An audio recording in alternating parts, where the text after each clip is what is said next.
A diferencia de otros fundadores de nuestro filosofar, como Korn o ingenieros, Alberini, un hombre más joven perteneciente a la generación del centenario, siguió estudios regulares de filosofía, egresando de esa facultad porteña en 1911, donde enseña y ocupa el decanato en varias oportunidades. Alberini dirigió la importante revista de la Universidad de Buenos Aires. Encabezó la lucha contra las corrientes positivistas y naturalistas que dominaron el ambiente académico hasta 1920, impulsadas sobre todo por abogados y médicos, como el mismo ingenieros, con el cual podría casi asegurarse que, además de manejar ambos la ironía punzante, solo tenían un rasgo en común: haber nacido en Italia.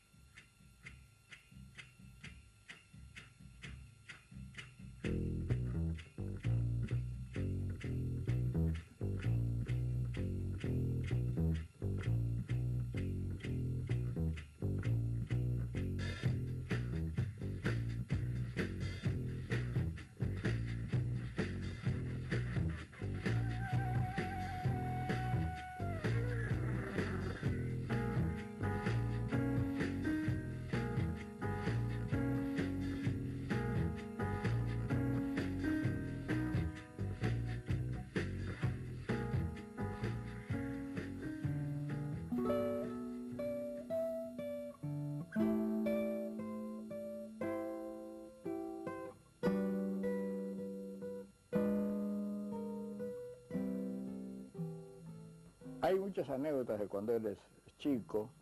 Era muy curioso, dice que entraban a una quinta de una hermana del general Mitre, que tenía un lugar de quintas por ahí donde él vivía, así que estaba en contacto con la naturaleza, con la llanura, con el campo también.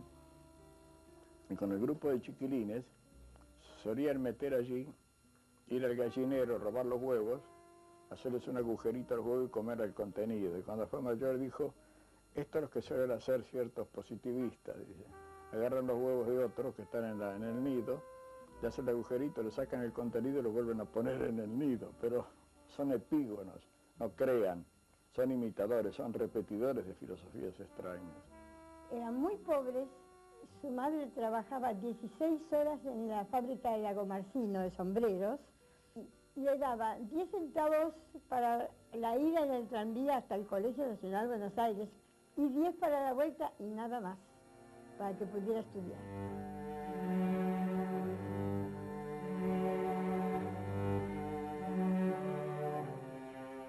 Ingresa a la universidad y a la Facultad de Filosofía y Letras, que era una pequeña facultad, y empieza a destacarse entre sus compañeros por sus conocimientos, sus grandes lecturas, y a discutir, fervoroso polemista, discutidor.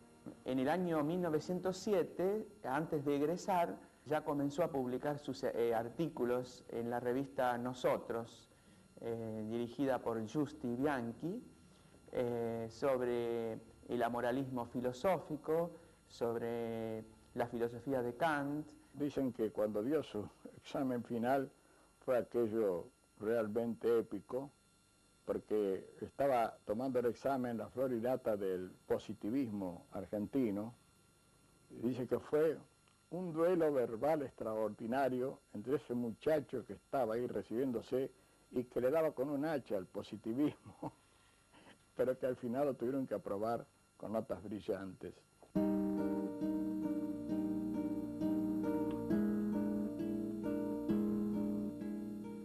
Pese a sus interminables ataques al cientificismo, Alberini repudió algunas tendencias antipositivistas que descalificó con el nombre de reacción pseudo-idealista. Entre sus trabajos de mayor envergadura pueden citarse algunos que publicó el propio Alberini, como Axiogenia, 1921, y otros que fueron recopilados póstumamente: Problemas de historia de las ideas filosóficas en la Argentina, Escritos de ética, Escritos de metafísica o Escritos de filosofía de la educación y pedagogía. que Alberini, siendo niño, tuvo un ataque de meningitis y que quedó paralítico, que toda la vida fue un discapacitado y que toda la vida anduvo en silla de ruedas. Alberini fue decano, fue rector, viajó a Estados Unidos, dio conferencias por Alemania, siempre en silla de ruedas, como discapacitado. En ese sentido era un ejemplo de voluntad realmente asombroso. En una oportunidad, Ortega y Gasset le envió una tarjeta diciéndole en una frase latina que en cierto modo describía su carácter. Pius largus facetus. En latín quiere decir piadoso, amplio y humorista.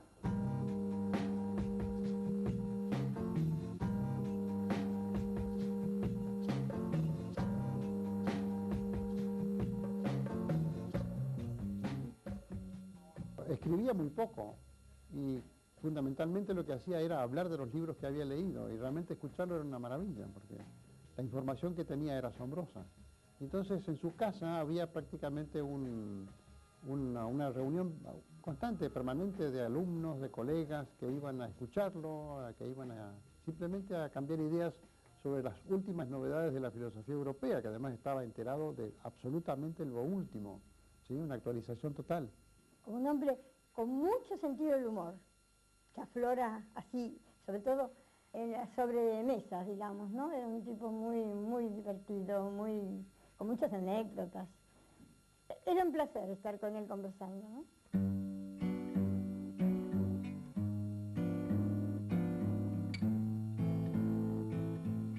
Además era un lector insaciable, pero un lector impresionante. Basta con revisar la biblioteca que está en Mendoza para ver todos los libros subrayados, siempre los subrayaba con lápiz rojo y con un lápiz rojo azul, ¿no? Si no estaba de acuerdo, lo subrayaba con rojo, si estaba de acuerdo, lo subrayaba con azul. Einstein, cuando lo visitó Alberini en Europa, le preguntó un poco a la rápida si había entendido el pensamiento de Husserl. Y Alberini dijo, lo leí, pero no lo entendí del todo. Entonces Einstein dijo, yo me consuelo porque yo tampoco lo entendí.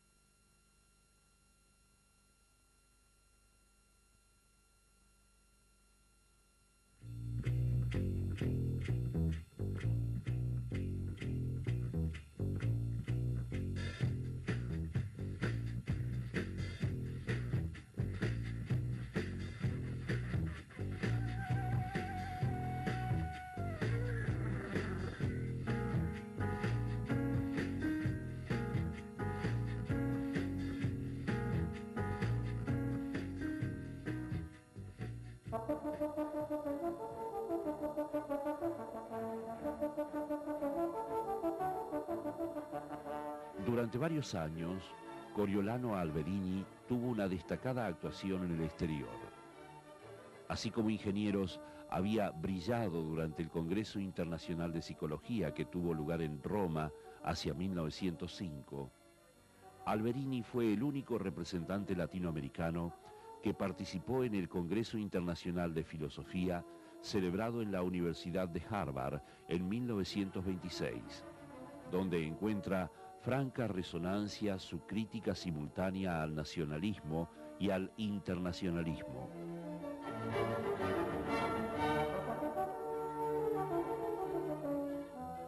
Hacia 1930 dicta conferencias en las universidades de Berlín, Leipzig y Hamburgo, disertaciones que, amén de recibir elogiosas apreciaciones de personalidades filosóficas como Husserl y Cassirer, aparecerán como libro en la misma Alemania, prologado nada menos que por Albert Einstein, quien evocó a Alberini como un hombre de singular y agudo ingenio.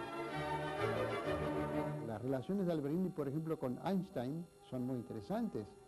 Luego Einstein viene a Buenos Aires a un ciclo de conferencias sobre epistemología y Alberini lo presenta Alberini lo presentó en un acto académico que es notable para la época, ¿no? Y sigue siendo importante dentro de la cultura nacional. Por lo que narra su biógrafo Diego Pro, tuvieron una relación muy amistosa. Alberini presenta el concepto epistemológico de Einstein, o sea, cómo concibe la ciencia, cómo concibe la revolución causada por su teoría de la relatividad. Y entonces Alberini trata de divulgar algunas de estas ideas para el gran público argentino.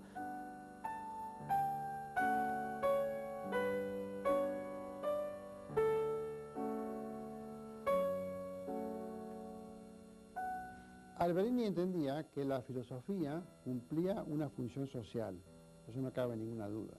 Lo mismo pensó Ingenieros y lo mismo pensó Korn, para hablar de los grandes filósofos de la época. Todos pensaban que la filosofía aportaba ciertos criterios, ciertos elementos de juicio, que facilitaba ciertos métodos que permitían leer los problemas humanos y con los cuales entonces colaborar en la construcción permanente de la sociedad humana. Y Alberini en particular entendía que una de las tareas fundamentales en ese aspecto de la filosofía era estudiar el problema de los valores. Y en función de eso escribió un trabajo que se llama Axiogenia, o sea, traduciéndolo sería el origen de los valores.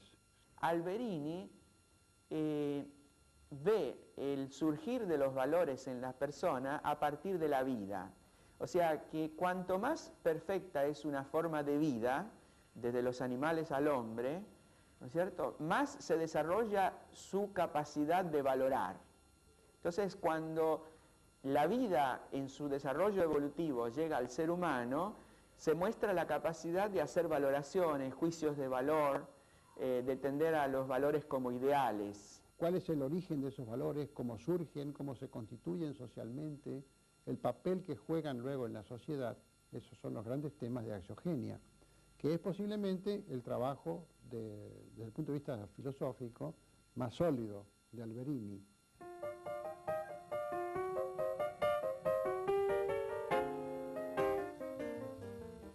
Alberini fue un eximio organizador de los estudios humanísticos, impulsando, por ejemplo, la creación de numerosos institutos especializados bajo sus reiterados decanatos en la Facultad de Filosofía y Letras. En tal carácter, también descuellan los discursos que aquel pronunció al presentar distintas figuras que pasaron por nuestro país, como Ortega y Gasset, Waldo Frank, Hermann Keyserling y muchos más. De ahí que se haya hablado de la articulación de una auténtica mística de la facultad bajo la conducción del propio Alberini, quien por otra parte recibiría correspondencia de una vasta nómina de pensadores y científicos extranjeros. Alberini reivindicó al principio un modelo institucional basado en el espíritu de libre investigación de la verdad, más allá del sectarismo político, religioso o social. Una universidad ni reaccionaria ni revolucionaria, donde todo sea discutido y problematizado. Hay que destacar su calidad de profesor, es decir, de maestro. Era un maestro. Él quería que los alumnos no llenarlos de conocimientos, dándole información, pero sobre todo tendiendo al desarrollo de la personalidad de cada estudiante. Hacerlo realmente confiar en sus propias fuerzas, en sus propias capacidades y potencialidades que se traen con la vida. Cada vez que yo he conocido un abogado en esta ciudad de Buenos Aires que haya sido alumno de él en algún momento, me decían, ay, Alberini, qué profesor inolvidable, pero todos, niños, todos. Propuso renovaciones de plan, de estudios. Durante su decanato puso una serie de cátedras nuevas, innovadoras. Por ejemplo, la cátedra de epistemología y historia de las ciencias. Porque entendía que los positivistas, que siempre habían dicho que su pensamiento partía de la ciencia, no tenían una idea clara acerca de qué es la ciencia. Y los positivistas apoyaban su filosofía en la ciencia, pero no hacían epistemología. Entonces él entendía que una manera de superar el positivismo era hacer epistemología, ¿sí? Entonces, prácticamente también es el iniciador de ese importantísimo campo de trabajo que tanto volumen ha tomado en el mundo, ¿no?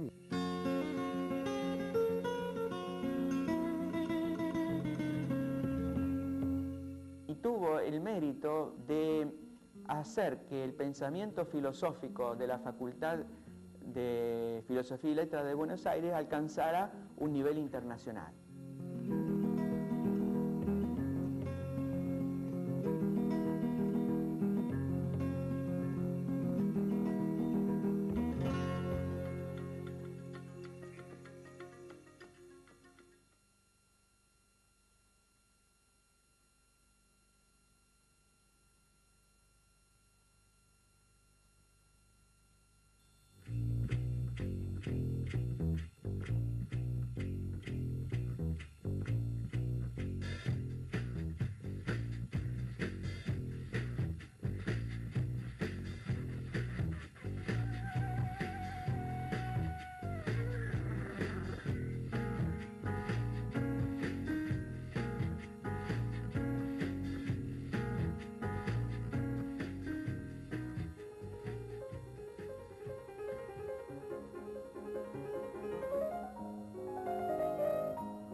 Él fue vicepresidente y secretario técnico del famoso Congreso de Filosofía Nacional, el Congreso Nacional de Filosofía que se hizo el año 1949 en Mendoza, donde el general Perón expone la comunidad organizada. Participaron de este congreso las más grandes personalidades filosóficas del mundo, 250 trabajos, ninguno de ellos dejó de venir, la gente más renombrada.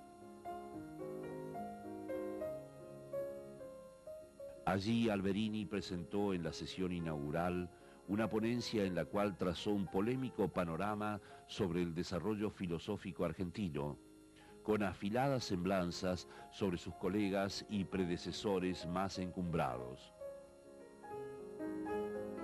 Puede ser que alguno de los filósofos argentinos, como por ejemplo ingenieros o el mismo Francisco Romero, que entonces era muy joven y estaba haciendo sus primeras armas, se sintieran un poquito tocados por el humor cáustico que tenía Alberini.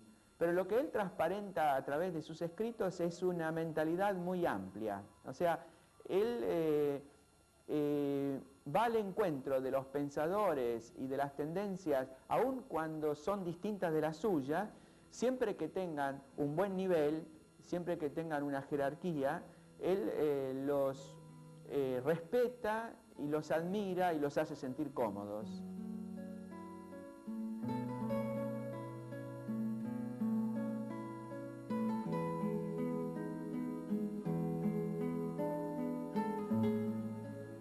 Aprovechó para volver a insistir sobre una de sus preocupaciones constantes, el alcance mismo del filosofar.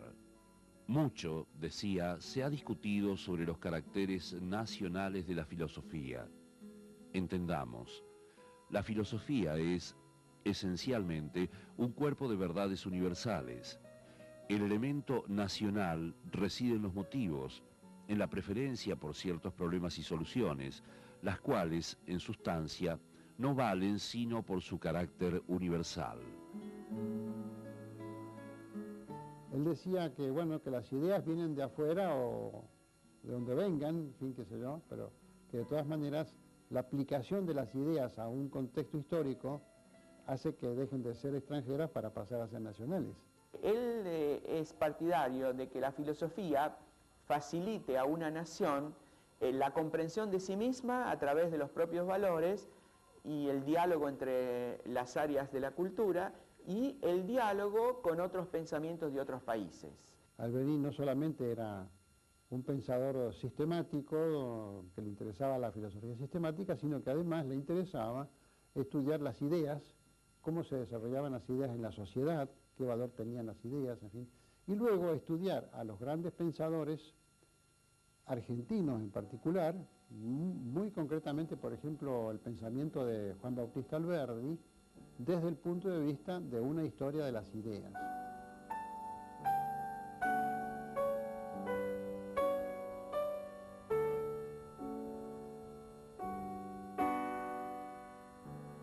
Y reacciona contra el concepto eurocentralizado de cultura y de filosofía.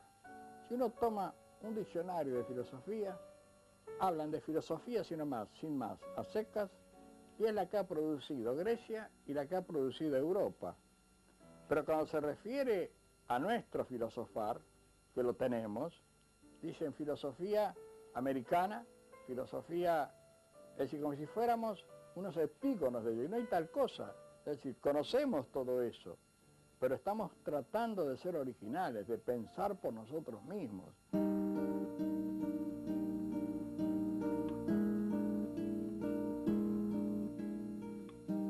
Cuando regresó de Europa en 1927, acosado por la pregunta de los periodistas sobre sus impresiones como viajero, Alberini atinó a responderles. En síntesis, les voy a dar la psicología de 3 pueblos a través del comportamiento de los choferes. Cuando en Nueva York chocan 2 autos, el chofer se baja y sin decir una palabra observa el deterioro y si es leve, se pone en marcha inmediatamente. En suma, no se interrumpe el tránsito. Cuando en Buenos Aires hay un choque, los choferes permutan los más soeces insultos, se acuerdan de la madre, de la hermana, de la esposa, etc. Y se interrumpe el tránsito durante 20 minutos. Cuando en Río de Janeiro se produce un accidente, el chofer baja del coche y gorra en mano pide disculpas. Ambos lo hacen. El tránsito se interrumpe durante media hora.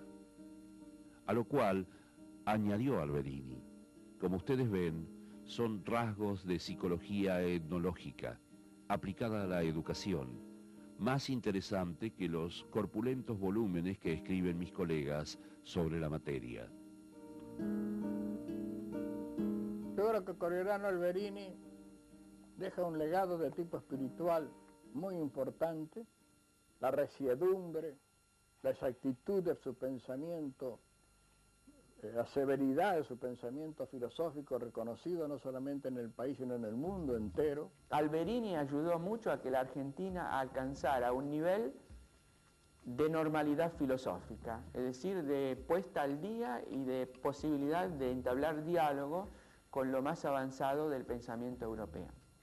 El legado de él fue su fe en que el pueblo argentino podía llegar a tener un pensamiento propio en el nivel de pensamiento filosófico, no solamente pensamiento político o económico, que habíamos tenido y que tenemos grandes escritores del pasado que deben ser constantemente rescatados y que una de las labores fundamentales de la Universidad Nacional está en esa tarea constante de rescate a la cual él también se entregó.